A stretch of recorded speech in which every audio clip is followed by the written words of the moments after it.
Scott Jennings of CNN has a couple of posts he put up on Facebook, and they're both kind of about the same thing, and he's making a pretty good point that I never really took into consideration with all of this Graham Platner stepping down situation going on. And he's talking to this panel of people, just like he always is on CNN. He does a really good job. I like Scott Jennings. And the point that he was making was that, well, the Democrat Party, as a rule, ever since Hillary Clinton went against Donald Trump in 2016, remember? The same thing happened with President Trump and Hillary as what's happening with Graham Platner and whoever takes his place. Now, the situations are a little bit different, but what the Democrat Party is doing, or the elites, the ones that are calling the shots here, are doing the same thing. That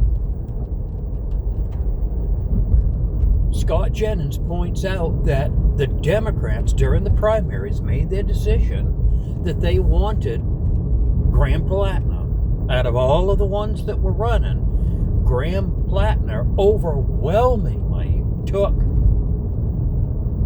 Democrat vote and support, and that's why he was where he was at. And everybody that was supporting him knew that he had a Nazi tattoo. Everybody knew that there were ex-girlfriends that were saying and implying that he wasn't a very nice gentleman when they were with him. He did things that were borderline, actually I don't think they said borderline, they were saying he was basically a pig. Okay. So the point is, and what Scott's saying, and I agree with him 100%, these Democrats supported this guy knowing who he was, and they continued to support him until the wheels started coming off. Then all of a sudden, he's yesterday's news.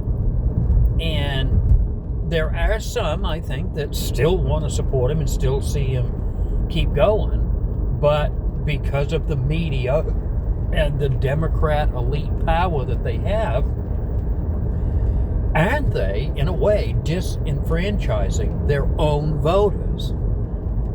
All of these voters wanted Graham Platner. They knew who he was, they knew what he was, and they accepted it, and they defended it right up until yesterday or day before yesterday, when all of this he needs to step down stuff started.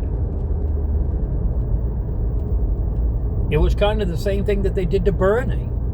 They got Bernie out of the way so Hillary could run. And if I'm remembering right, wasn't Joe Biden, when he was running as a candidate for president, and all of the Democrat supporters got disenfranchised because Joe Biden got pushed to the front of the line. And the ones who were actually doing something, making traction, and may have even been able to make a difference, they just got pushed aside by their own party. The very party that screams every day, democracy is on the line, democracy is on the line, turns right around and disenfranchises their very own people that they tell you need to protect democracy. Now, for someone like me, who has been saying for how long now? I think I say it almost in every one of my videos, or damn close to it.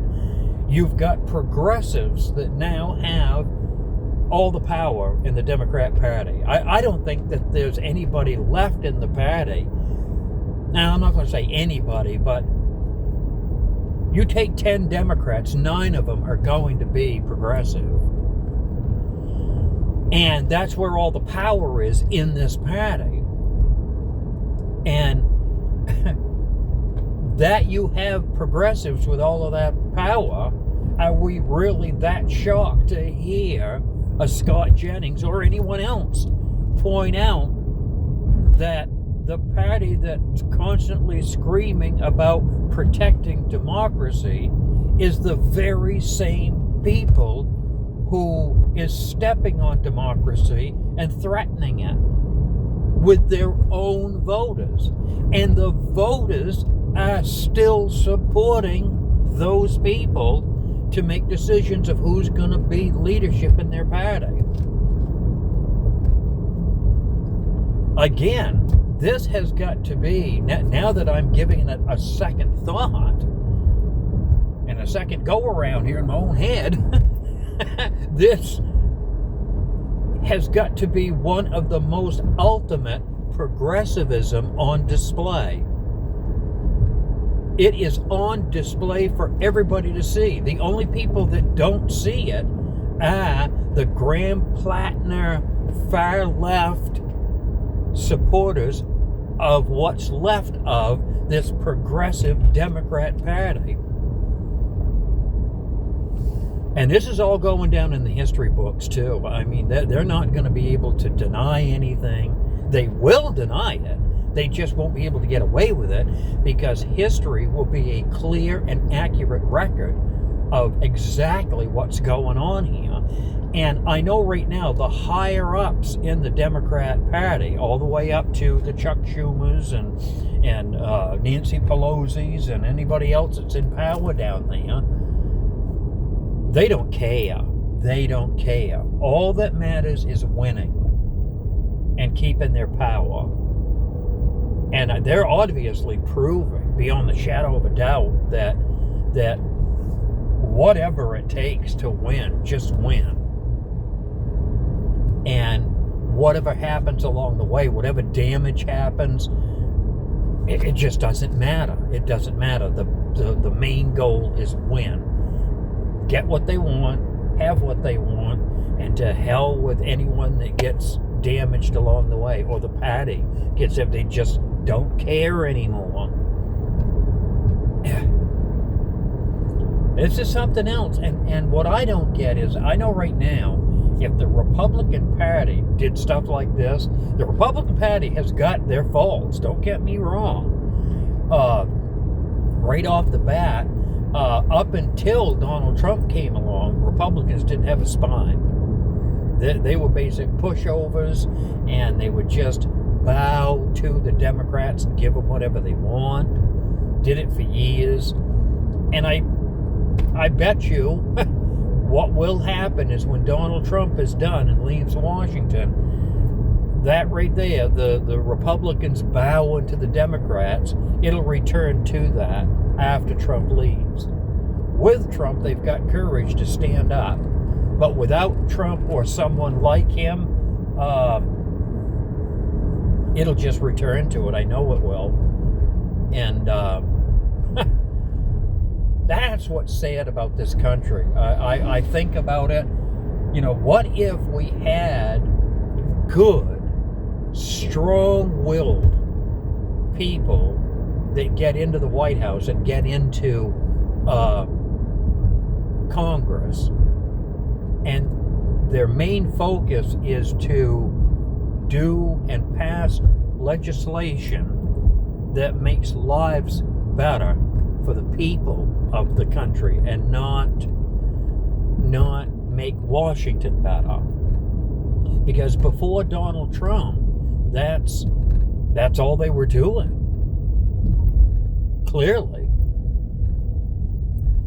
Almost everything that they put in front of themselves to vote for, as long as it was a vote to pass some kind of legislation that made things better and more comfortable for Washington, the quicker that legislation would go through.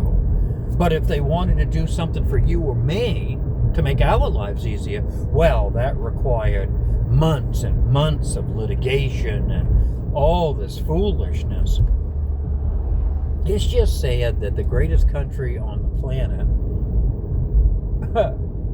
is designed in a way to allow power-hungry people to get into Washington and then bend everything to their benefit, not ours, until a Donald Trump comes along and then he tries to turn it around.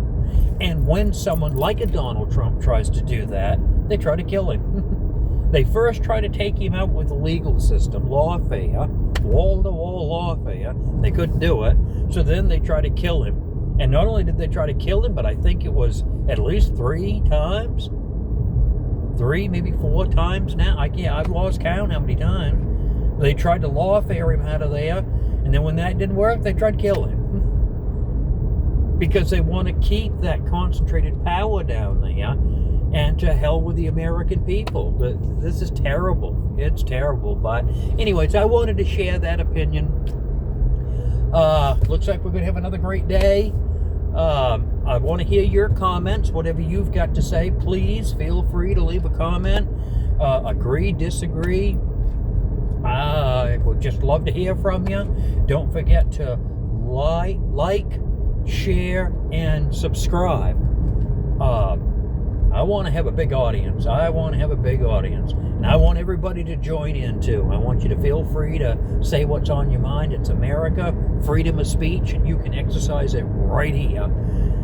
Okay, you have a wonderful day, and I'll catch you in tomorrow's video. We're gone.